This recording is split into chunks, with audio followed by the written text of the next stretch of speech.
अस्सलामु अलैकुम वरहमतुल्लाहि वबरकातुहू।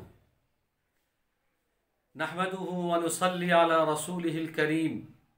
अम्मा बाद। हाज़रीन गिरामी,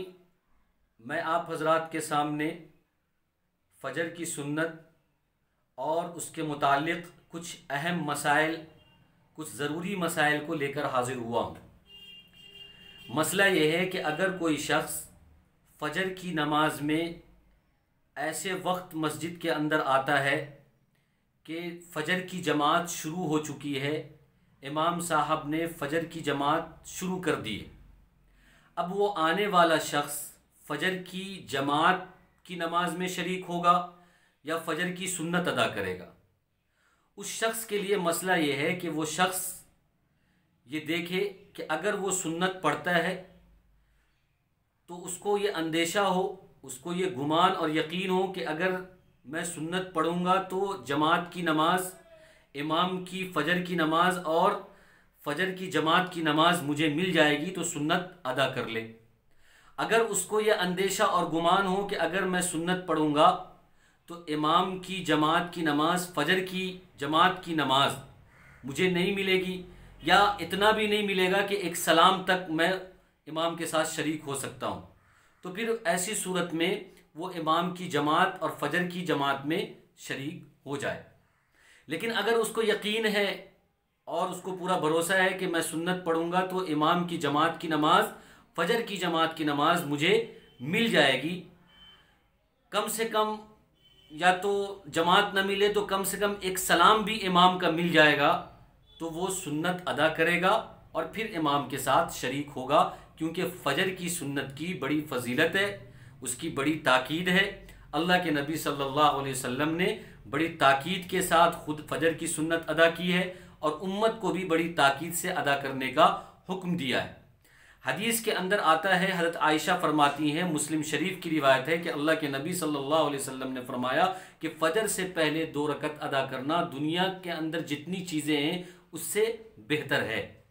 इसी तरीके से दूसरी रिवायत है अबू दाऊद शरीफ की, हज़रत अबू हुरैरा रज़ियल्लाहु ताला अन्हु फरमाते हैं कि अल्लाह के नबी सल्लल्लाहु अलैहि वसल्लम ने फरमाया कि तुम फ़जर की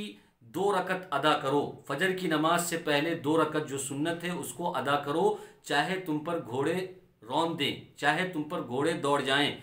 तो इन दोनों हदीस से ये बात समझ में आती है कि फ़जर की नमाज से पहले जो 2 रकत सुन्नत है ये बड़ी अहमियत और फजीलत की हामिल है, इसको अदा करना चाहिए, इसको तर्क नहीं करना चाहिए। इसी वजह से अगर इमाम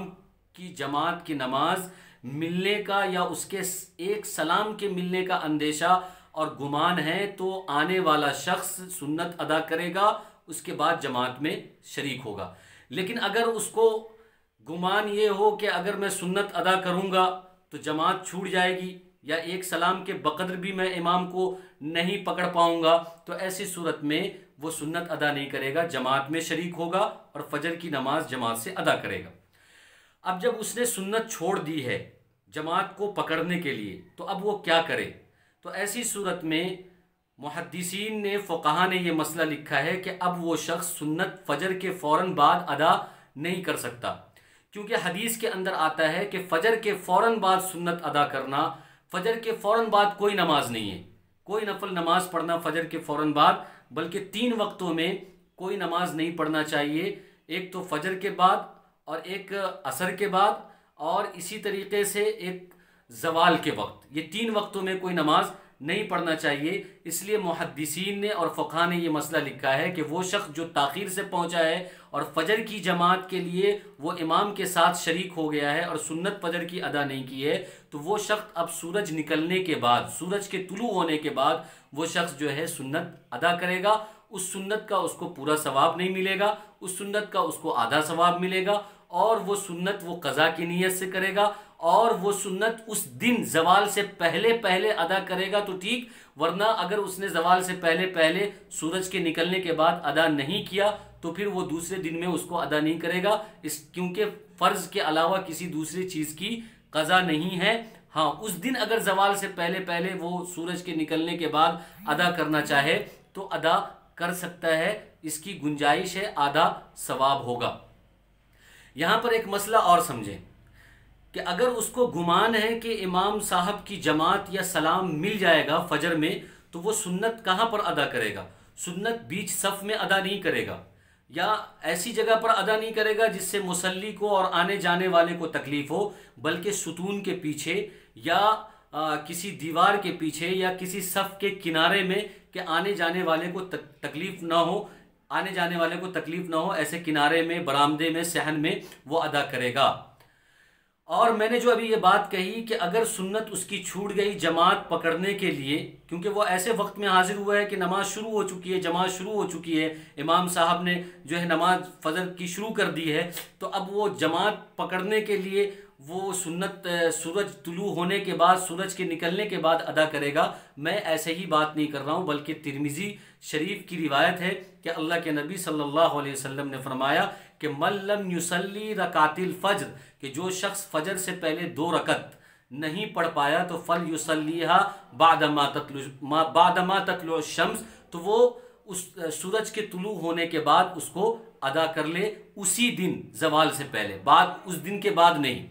इसी तरीके से एक मसला ये है कि अगर कोई शख्स फजर की नमाज में उस वक्त आया कि फजर की नमाज मुकम्मल हो चुकी है, अगर उसके पास वक्त है कि वो सुन्नत भी अदा कर ले और फजर की 2 रकत भी अदा कर ले, यानी इतना वक्त है फजर का कि उसमें 2 रकत सुन्नत और 2 रकत फ़र्ज़, दोनों 4 रकत अदा की जा सकती है, तो वो चारों रकत पढ़ ले। लेकिन उसके पास उतना वक्त नहीं है, ऐसे वक्त में आया कि सिर्फ 2 रकत ही अदा किया जा सकता है, तो ऐसी सूरत में सिर्फ वो फ़र्ज़ की 2 रकत फजर की अदा करेगा, दूसरी सुन्नत की 2 रकत अदा नहीं करेगा, बल्कि सूरज के तुलू होने के बाद अदा करेगा, वैसे ही जैसे पहले मसले में मैंने आपको बताया। इसी तरीके से अगर कोई शख्स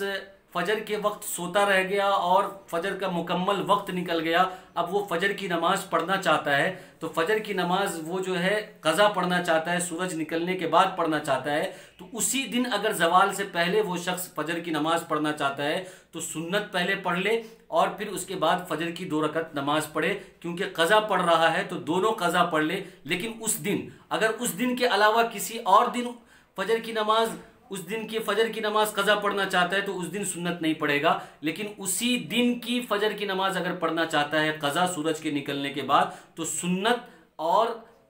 फजर की 2 रकत दोनों मिलाकर वो ज़वाल से पहले पहले पढ़ सकता है, इसकी गुंजाइश है। अल्लाह तबारक व तआला हम सबको अमल की तौफीक अता फरमाए। आमीन व आखिर दावाना अनिल हम्दुलिल्लाहि रब्बिल आलमीन।